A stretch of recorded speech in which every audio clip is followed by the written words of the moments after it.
Okay mga master, yan, meron na naman tayong problemang inverter, unit na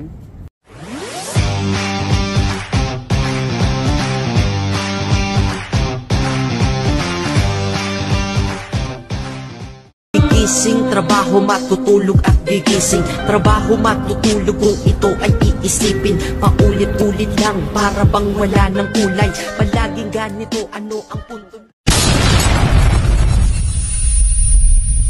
4 tons naman to siya, Consel.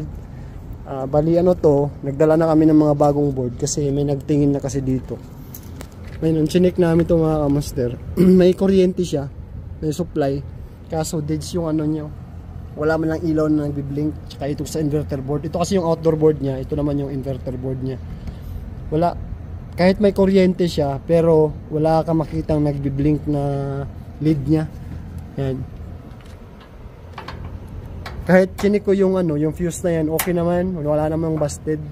So, ngayon ang ano namin ito is finding namin deads na yung ano, yung board, yung inverter board tsaka itong outdoor board niya. Kaya nagdala na kami ng ano, ng mga bago. Ganito lang dito mga master, ito din ang nakaganda rito sa ano, ito sa trabaho natin kasi hindi na talaga masyado magto-trouble sa mga board. Kaya pagka ano, pagtingin ng palit bago agad, palit agad. Marami naman silang pere, kaya ayos lang yun. Pero syempre pag sa atin, hindi pwede yun. Hahanapan talaga ng paraan para gagana at makatipid sa tumer, di ba? Yan bago, yan bago.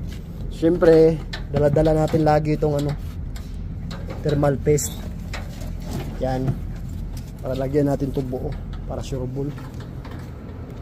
Okay, so palitan muna natin. Palit tayo ng board, palit.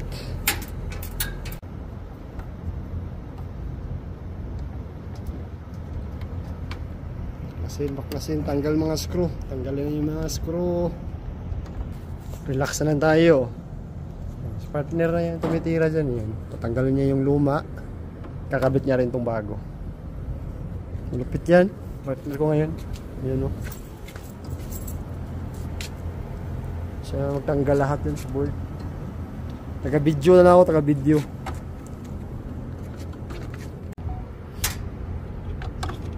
Kunti na lang. Kunti na lang, 5 na. Tanggalin na lang yun, tatlong screw para sa UVW. Yung wire na papuntang compressor. Yan. Tanggal na lahat dito yung screw eh. Saka yung sikretong screw dito, nakatanggal na. Screws na yun. Okay, so tatanggalin na yung lumang inverter board. Ayan. Oo! Lupit na talaga ito. Dati manubilo lang alam hawakan ito eh. Ayun, bubong tatanggalan ng mga board. Dami. Yun, ayos, tanggal. Kala. Yung isa naman. Okay, so ito naman isa yung tatanggalin natin ngayon. No? Yung outdoor board naman niya. Tanggal na yung isa eh, kabila, tanggal na rin. So dito naman sa kabila. Okay, so tanggalin natin yung outer board. Ayun, ni-repair na pala to. Yan, ni-repair na nila. Kaya damage na pala talaga to. Tinry, sinubukan pala nilang ni-repair to. Yan mga kamaster, kita-kita. Itong isa din kaya. Hindi natin na ano eh. Wala naman. Wala to siya, hindi na-repair. Pero wala, deads na rin to. Yan, tanggalin mo yan, tapos kabit mo yun sa kabila para hindi ka malito. Yan, ito yung luma, ito yung bago. Yan, kabit na natin yung bago. Okay, bago natin isalpak itong inverter board. Yan, lagi tayo may dalang thermal paste. Tahid natin dito. Kamay lang yun. Hindi makapanis yan. Okay, so yan mga kamasero, puno na. Kapal na yung thermal paste na nilagay natin. Salpak na natin. Let's go. Lah. Salpak na natin dito. Okay, so nakabit na natin yung mga kamaster. Yung outer board, tsaka yung inverter board yan. So parehas yan bago, dalawa. So kabit naman natin yung power supply niya. ano power supply. Tingnan natin to. Okay, so nakabit na natin yung supply niya mga master. Oh. Ayun, kung mapapansin nyo mga master yan, may umiilaw ng LED. Oh.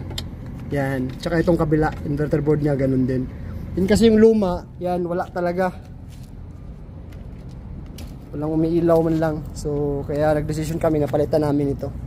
Yan, inverter board, tsaka yung outer board. Okay, so hintayin na natin na andar na yung compressor. Yan. Ayun, makita nyo, umandar naman yung indoor fan niya. So, hindi na namin kailangan bumaba. Nagre-read yung indoor fan niya, 1.5 ampere. So may hintayin na natin na andar tong compressor. Okay, so after natin mapalitan mga master, yan, tinatan natin ang inverter board, outer board, and goods na siya. Mandar na yung fan, mandar na yung compressor, malamig na yung ano, suction niya. Yung amperahe niya 17. Yan, yung ano niya, max current niya 16. Akit pa to, abot pa ng mga 19, 20 yun, na 20. Pero good silang yan. Yan. So, yun lang. Ano naman, job well done. So, yun lang mga master. Yun lang pinalit namin. Inverter board, tsaka outer board. Nagbigayan na naman yung mga board ngayon kasi sobrang init na naman eh. Wala. Grabe ang laki-laki ng binayaran ni customer. Yun lang yung pera naman sila eh. Kasi kung itong na pinalit namin, ito yung mga luma eh. Ito, mga nasa ano to? Nasa 30. Itong isa nasa 10. So 40 plus labor charge pa, mga 45. 5 tons unit. Ito yung mga problema. 45,000 kung i-convert mo sa piso. Grabe gastos. Thank you for watching. Ingat lagi.